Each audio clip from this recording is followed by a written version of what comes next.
自己一個全職湊 BB 點樣補充心理能量。5件事嚇，第一件事放屁自己，只要個 B 有一食有一瞓，保證安全，其他嘢有精力就做，冇精力就唔做嚇，衞生都冇咁重要嘅其實。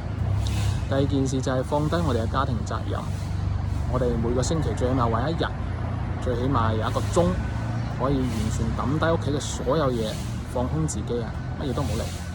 第三件事，放低手機，短視頻其實刷得多，只會令我哋更加空虛同疲勞。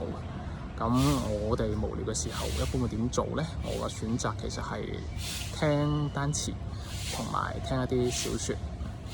第四件事係揾人傾偈，網友又得，朋友又得，將你不滿嘅情緒發泄出嚟，講出嚟，咁會好好多嘅。